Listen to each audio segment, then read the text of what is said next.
Coming up, I'm going to talk about my experience with the coronavirus. Let's do this. All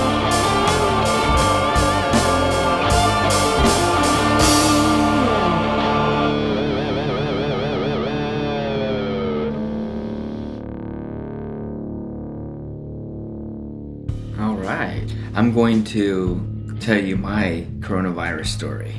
This happened in late July. It was on, I'm looking at my phone right now, at my calendar. It was Tuesday the 21st, and I work a night shift at a local community ER. I was coughing all night, but it was like a dry cough, and it wasn't really, for me, it didn't bother me. And that night in particular, we had a lot of code blues. We had to go up to the ICU and do a code on a couple patients. And in particular, I had to do a code on 2 patients that were positive with the coronavirus.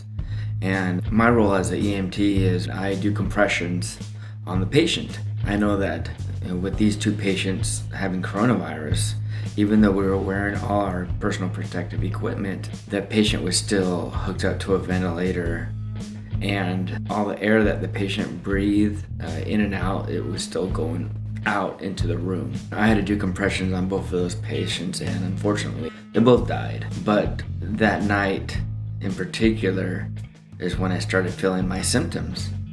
And it was not obvious for me at first. It was more of I just kept having a dry cough. I ended up having to go home a couple hours early.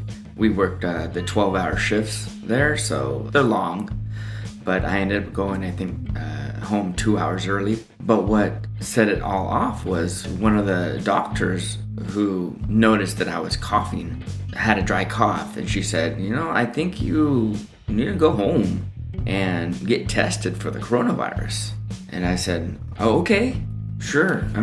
My charge nurse agreed, and I was able to go home. The next morning, I texted my director, and I told him I was having symptoms of the coronavirus. He said, oh, well, do you have a fever?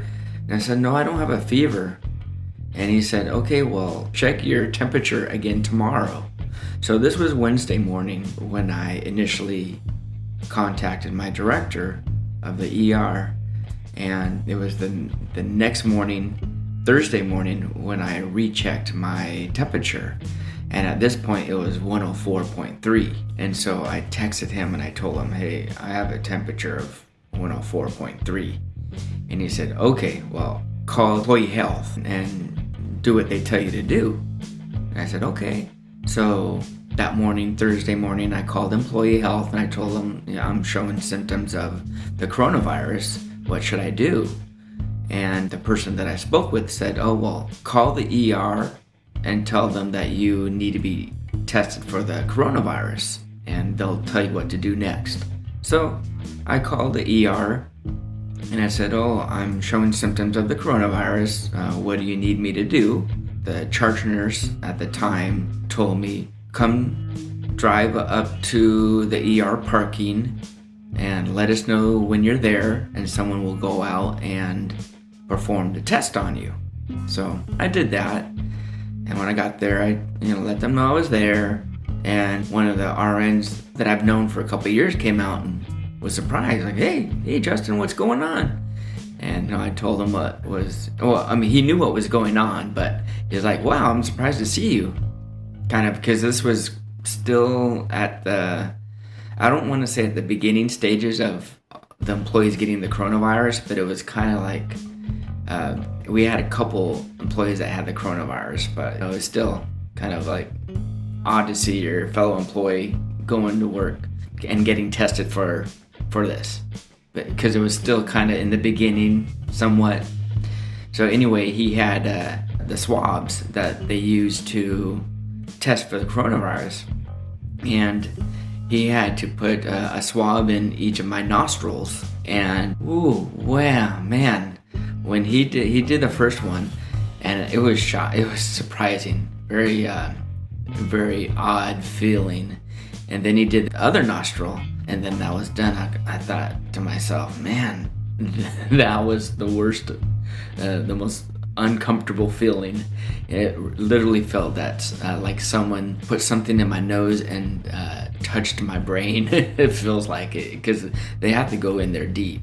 And my eyes started to tear up a little, and it was odd. It was weird. But anyway, so after that I go home and I'm in bed. Think I had taken some NyQuil to sleep, and I woke up. I was supposed to go to work that Thursday night, but I believe their protocol was at the time that when you get tested for the coronavirus, you're automatically not allowed to go to work for 3 days or something like that. I really don't know, but so I didn't go to work that Thursday night, and I had slept, and I woke up Friday morning with the house supervisor telling me, sorry, but you're positive. You tested positive for the coronavirus. And then I said, okay, well, I'm really not sure what I'm supposed to do other than just, quarantine myself. And the house supervisor said, yes, quarantine yourself. And that's pretty much it. That's all she said. And so after that, for the next month, I was quarantined in my room.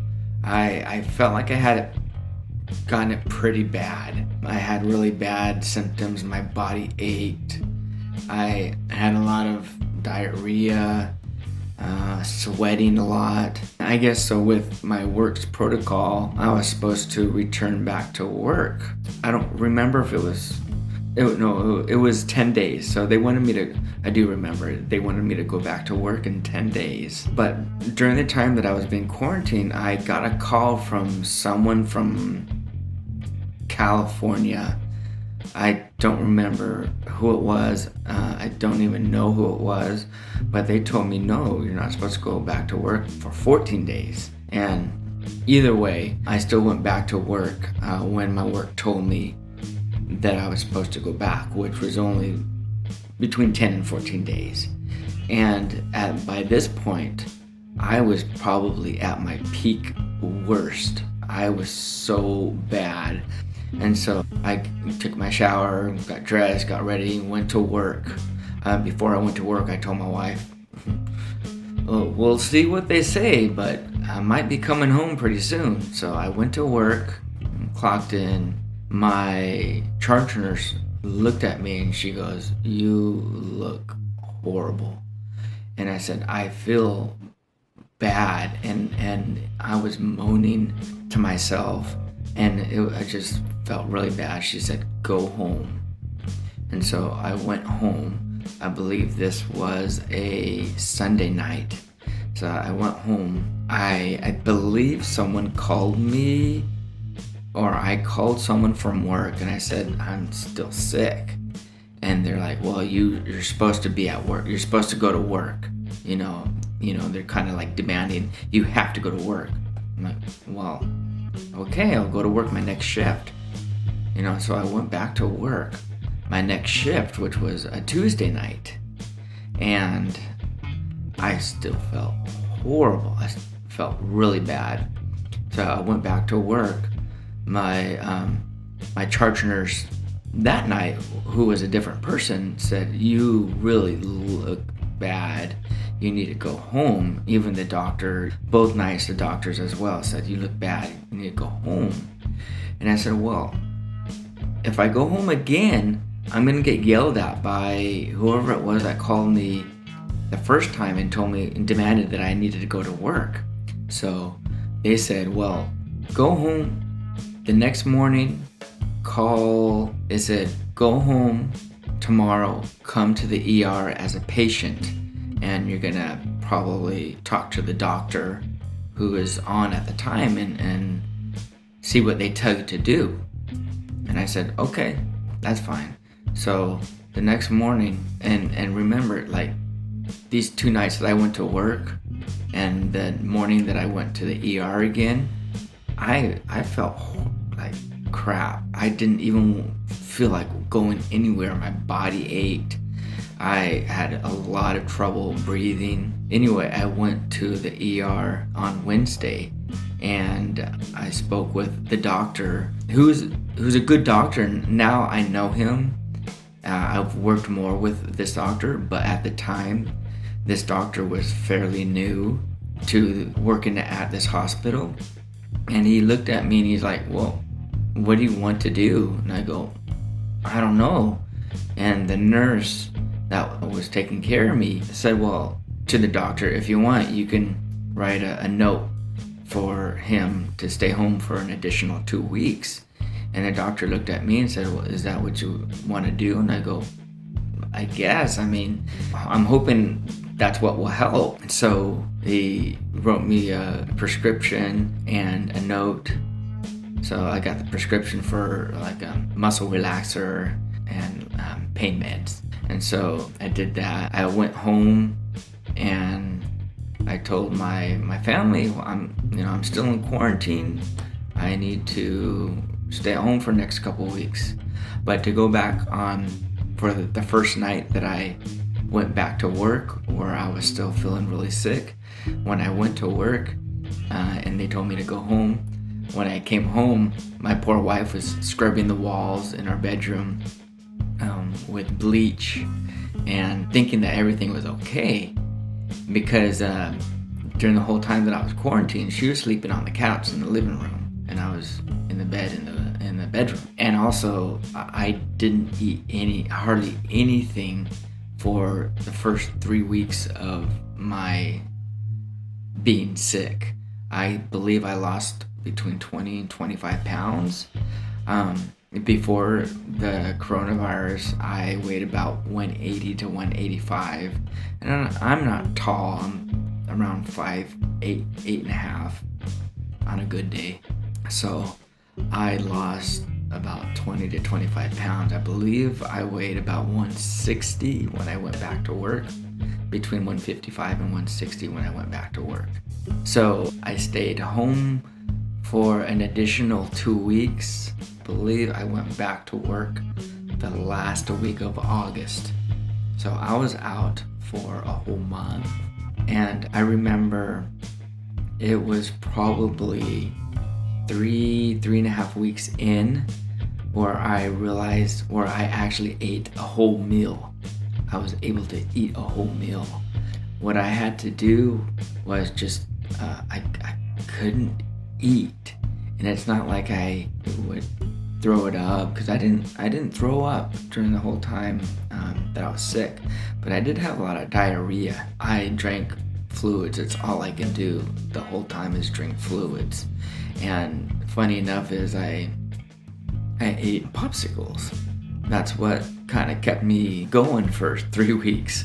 I ate a lot of popsicles. It was at 3.5 week mark that I was actually able to eat a full meal, and I devoured it. It was like a big hamburger and fries and a soda. It's so healthy, right? But I ate it, and I ate it all, like no problem. And then after that, I started getting my appetite back. But it really didn't take me too long to gain all my weight back, because now I weigh about 180 to 185 again, and it's been 6 months.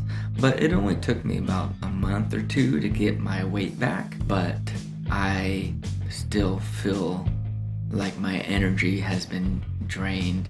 Things that I used to be able to do, I have issues with now, and I feel like my energy is it's gone. And one thing that I've noticed that I got after the coronavirus, whether it's related or not, is I have plantar fasciitis on my right foot, and it hurts really bad, and it comes and goes. And at my work, I have to do a lot of walking, and I can't really say, oh, I'm sorry, but I can't go do this or I can't do that because my foot hurts. You just have to do it. Though it does hurt, it is manageable, and I do take at times I'll take Advil to relieve the pain, and I'll do some stretching and exercises, and it's kind of like a roller coaster. It goes up and down. One day I won't feel the pain at all, and the next day it'll be excruciating, and it just next couple of days I won't feel anything, and then all of a sudden, for whatever reason, it'll pop back up. But doing exercises, it helps. It hurts to do those exercises, but in the long run it helps as well. So I want to go back and reiterate maybe the symptoms that I had. My first symptom, and was the one that the fellow employees noticed, was the dry cough. I just kept having dry cough, and it wasn't a lot. It was just like that. It wasn't loud and boisterous. It was just, there were subtle coughs, but it was a lot. That was the first symptom. The next thing was a temperature, but that didn't happen until a day and a half later after the coughs. And then I had my taste just completely went out the window, and that's what I believe made it hard to eat, or me not wanting to eat or not able to eat, whatever it is. But I had no taste. Anything I ate just tasted bland. And after that, I had sweating and diarrhea. I don't remember having nausea or vomiting. I know for sure I didn't vomit. But nausea, I don't remember at all. I don't remember if I had nausea. But I had muscle pains throughout my whole body, and I felt like I was just moaning all day and all night. I don't remember if I got any sleep. I want to say that I did. Oh, actually, I did sleep, but I believe it was because I just took NyQuil to help me sleep. Other than that, I don't know if I was able to sleep. But then again, I have a weird sleeping pattern because I work nights, and I work night one day and then I'm off the next, and then I work the other day and I'm off the next. So my sleeping pattern has always been erratic and weird with this job. But other than that, and as far as the breathing, I don't want to say I had trouble breathing. I had some difficulty breathing, but it wasn't bad. Now again, I didn't get the coronavirus bad enough to have to be admitted into the hospital. When I went to the ER to get my sick leave extended, I believe they did take my vital signs and everything looked relatively good. They didn't take my blood or urine and do anything with that. I wasn't really there that long. I think that's about it. If anyone that sees this video and that's had the coronavirus, in the comments, give me your experience. I'd love to hear other people's experience, good or bad. I know because I work in a hospital, we've had a lot of bad experiences, and very, very sad. And during this whole time, family members aren't allowed to go in and view the deceased or even visit their family members that are in the hospital.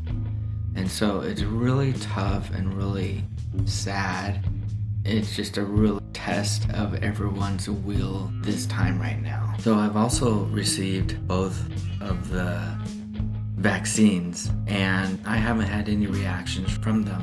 So you have to do one vaccine and then come back a couple weeks later and get the second dose of the vaccine. I've had coworkers that have had reactions to them, and thankfully I haven't had any reaction. The first vaccine that I got, it made my arm swelled up for a couple days, and my arm hurt for about 4 or 5 days. But that's it. Other than that, I didn't get anything else, any other reaction from the first dose. The second dose I got, I didn't experience any pain. I felt that I had gotten the shot, and literally 20 minutes later, it went away. There was no pain, nothing. So that's a good thing. Also, I've had a lot of my coworkers that have gotten the coronavirus, because in the hospital, it's just out there. Eventually, all the patients that came in were COVID positive. So it was inevitable for the majority of people to get the coronavirus. There are some nurses that didn't get the coronavirus. They must have powerful immune systems because they didn't get it. I want to say about 65% to maybe 70% of my fellow employees got the coronavirus.